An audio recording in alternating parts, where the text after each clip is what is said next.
Okay, we're going to try it again with the motion and radial blur. Here's the old car parked in the parking space there. We're going to try to make it look as if it's speeding past. And we'll start with a before and after layer kind of thing like we've done before. I'll reduce that down, use my crop tool to extend my canvas. Just like we've done through the whole semester with our effort to make before and after images. I'll switch to my move tool. I'll just move this over. Okay, I'll put it right about there. Okay, and you want to save at this point.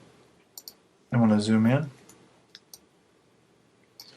And the first thing you want to do is try to select either the background or the car. My choice is the car because it's easier. And I'll show you why I think so. The elliptical marquee will do a whole lot of it. And so I'm just going to start off with my elliptical marquee and try to see how much of the car I can pick with that. Now, if you remember, use the Add to Selection button while you choose this. Or, if you prefer, you can also use the Shift key. As you hold down the Shift key, you can just keep adding parts of the car on. The wheels are pretty good to select this way. Coming back the other way, I'll select the other side of the tire a little better. Maybe coming back this way to select up in there in the wheel well. Actually, I don't have to worry about that. I can do this whole bumper, back into the car. Just go up to the edge of the car, making sure that you don't go past the edge of the car, and just see how much of it you can do with the elliptical marquee. Would the other marquee tool work? Sure. You could use the rectangular marquee. It's just that with all these round corners, the elliptical marquee seems to do you a little bit better. Okay, now maybe across the bottom of the car there, but even there it's not quite straight across, so that doesn't help much. How about maybe the top of the car?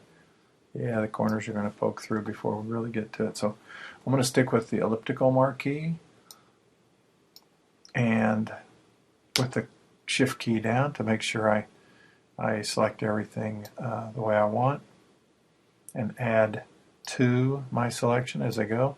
Come back this way. Maybe underneath the car with a nice ellipse. Look at that. Pretty nice. Okay, how about this hood area? If you hit it just in the right spot, you can get an awful lot of the hood using that. Now, you don't have to do everything with the elliptical marquee. It's just for rounded shapes, it works pretty well. And I don't know. I kind of find it a challenge to see how much of it I can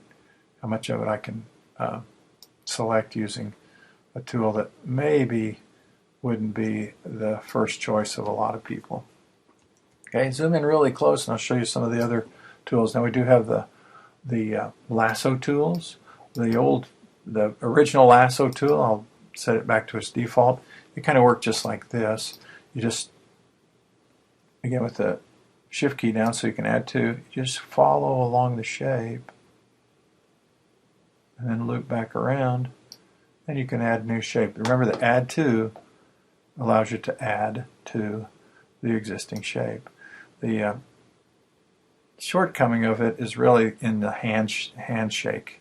If your hand is a little shaky, it doesn't do quite as precisely as some of the others. That's the lasso tool. Right under it is the polygonal lasso tool, and I like it.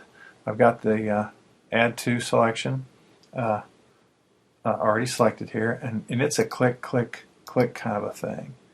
And you can even do around curves if you make a lot of clicks. Then come back, and back around to the original spot there, and you can see how it added on. Now, I missed a little bit there. With the polygonal lasso tool, be sure to start inside the selection, and you can come around and make little modifications like this. Pretty easy. You see now it's lined a little better on the edge of that. For straight lines, you just can't beat it. Start inside the selection and just lay your mouse on that flat side there. Come back around. I'm not getting it to work here. There we go, finally clicked. You have to get it kind of right back where it started. Okay, then I'll do this one. These are nice flat shapes right here. Slightly curved. Come back around. You'll see the little O there next to the lasso tool. That means it's ready to close the path. Okay, and it works good for a lot of this stuff. Now there's another tool that I really like. Remember when we were selecting the cardinal, we used the quick selection tool and the magic wand tool for the sky and the fishing boat. These are not ideal for this simply because there's not enough contrast between the edges. You can see up here that color is car and that color is fence. They're almost the same color, and so it's really hard to get those tools to really help you here. I'll just try it just for fun and see what happens here. It's not doing too bad, but you can see it goes outside of the edge, pretty easily. Okay, the magic wand is really meant for selections that are the same color. You can see it's kind of doing a pretty good shape, a pretty good job as far as the car, but it's missing where the frame of the car gets darker. Let's see if I can get it to do any better here. It's kind of hard to get it to go much better. But and you can see that it's slow. Okay, I like the quick mask as well. Quick mask is right down here. Remember, it looks like this. It puts a colored film over the part that's not selected. Or, if you double click, you can make it so that the colored mask is over the part that is selected. And now you can see it works like either way works. Okay, I am more used to seeing it this way, so I'll leave it there. And if green is not a good color, the default is really a kind of a red. And so if your red works for you, go back into quick mask and you've got red. Okay, whatever works. If we switched off of the red when we were doing the cardinal just because we had so much red. Okay, all right, now the way this works is it works with the eraser or the brush. And with the colors defaulted, black and white, eraser tool, you can see this work as I go over here with my bigger brush, and you just shave it off like this.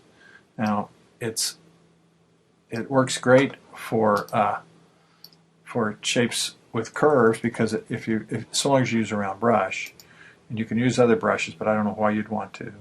Okay, but use a round brush and a fairly hard brush, and it'll do curved edges like that. You can make the brush bigger. Remember, use the right bracket key. That's great. You can see it selecting there. How about tires? Oh yeah, it'll do tires real well. Make this brush really big, and look at that, in one click I've got the edge of that tire. And you can even modify your selection that you've made already.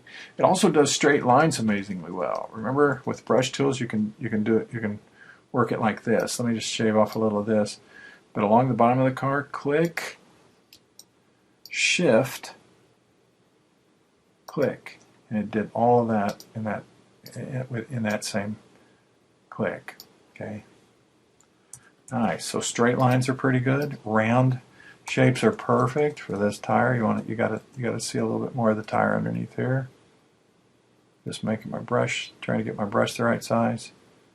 Click, and now I've got the rest of the tire there that looks pretty good. How about up here? If I double click on the eraser, it's not going to work in this mode. Let's see. I was thinking if you had a chisel brush it might work pretty good, but actually I'm just going to make my brush a little smaller and my image a little bigger. That's what I'm trying to do with all this messing around that you're seeing. I'm just going to click right there, click, shift, click, click, shift, click, and again straight lines, no problem with the quick mask. Now there's a shortcut for the quick mask. It's just the letter Q, and you can see what I've done there. There's my selection Selection is a selection is a selection, no matter how you do it. You can do it in combination. Part lasso tool, part elliptical marquee, part anything you want to do. For an image selection, use whatever you need. Now I can see along the hood here that I still have a little work to do. See how it's not quite out there on the edge? I'll type a Q and I'm right back into the quick mask. I'll make a little bit smaller brush. Click, shift, click, click, click. Using short clicks on curves because I'm just really erasing the mask in a straight line when I do it that way. Or make a bigger brush for these kind of curves like this.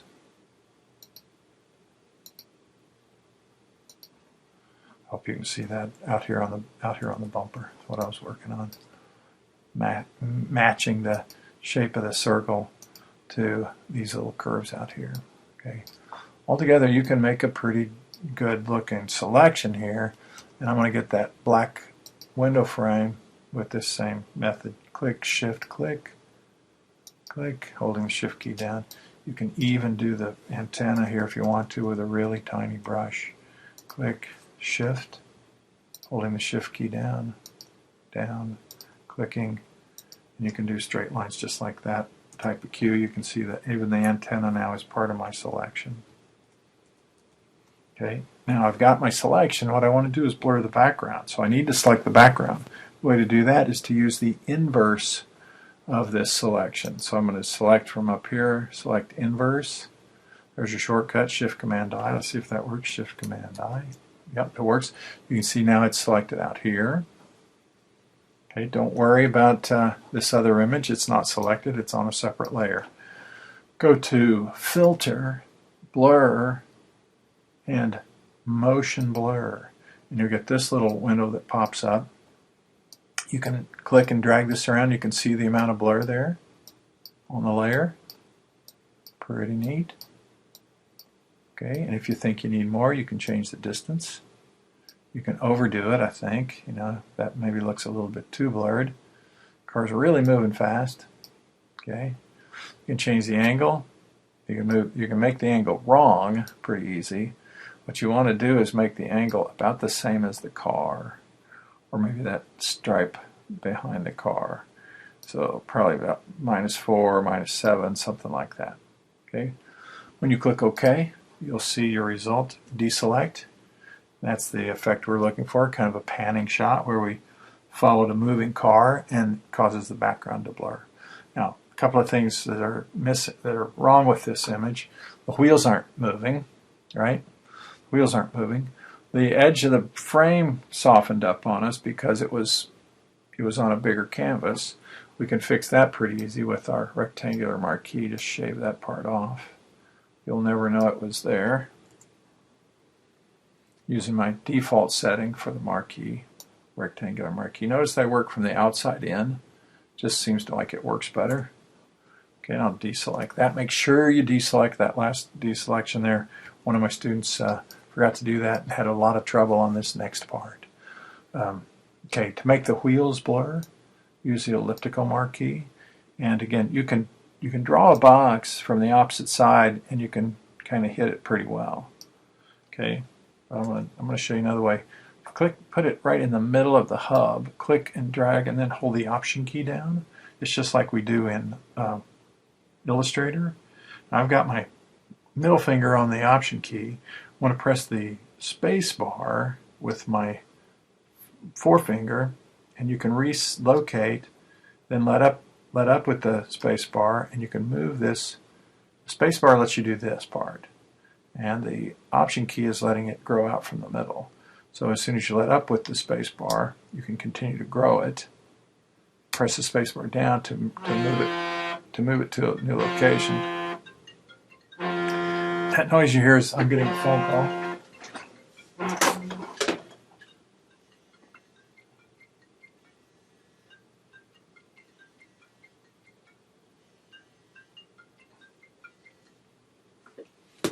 All right, enough of that.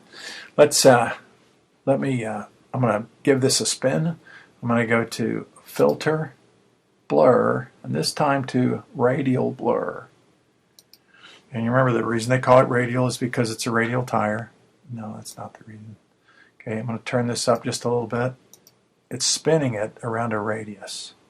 And you can see how that looks. Press deselect if you want to see how it looks. Remember, you can always reselect if you think you need to do more. Reselect, and you can undo. And then you can go back up to your blur and radial blur and change the amount if you think it was too much or not enough. Okay. Remember, you can also pile it on. If you want to do a second one, just click on the top option under filter or use that shortcut Command F and it blurs even more. Command F and you can just keep blurring it. Okay.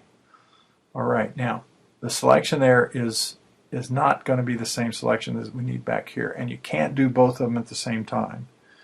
Okay, I'll explain why that is after we do this second one. Okay, I'm just going to deselect because this selection's too big. This one's a lot smaller.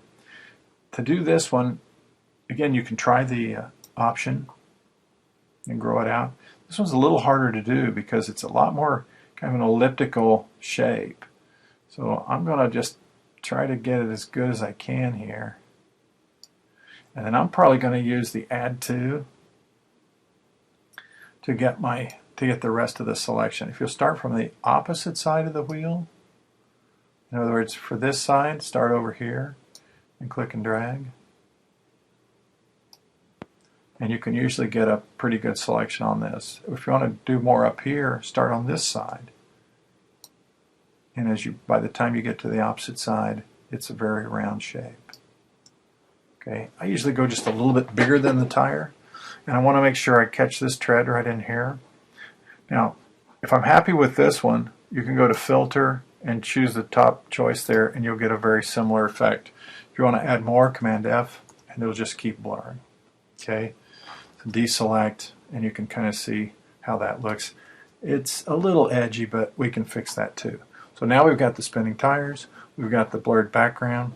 The other things that we did to this, again, pardon my jumpy zoom here, we used the blur tool to get rid of some of the fence that should be blurred in the background.